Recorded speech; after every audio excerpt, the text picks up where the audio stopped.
Hello guys, நம்ம இன்றைக்கி எங்கே வந்திருக்கோம்னு பார்த்தீங்கன்னா அண்ணா நகர் ப்ளூ ஸ்டாரில் இருக்க ராஜு மோமோக்கு தான் வந்திருக்கோம். இங்கே மோமோஸ் எல்லாமே ரொம்பவே டேஸ்டியாக கொடுத்துட்ருக்காங்கன்னு கேள்விப்பட்டேன். சரின்னு சொல்லிட்டு நானும் அங்கே மோமோஸ் சாப்பிட போயிருந்தேன். ஸோ எனக்கு ஒரு மோமோஸ் கொடுங்க அப்படின்னு சொல்லிட்டு நானும் சொல்லியிருந்தேன். சொன்ன உடனே அவர் போட ஆரம்பிச்சிட்டாரு.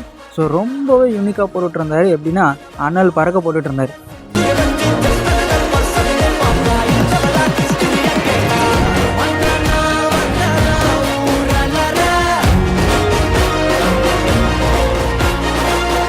ஸோ நீங்களும் போய் ட்ரை பண்ணி பாருங்கள். எனக்கு பர்சனலாகவே ரொம்ப பிடிச்சிருந்துச்சி. ஸோ நீங்களும் ட்ரை பண்ணி பாருங்கள்.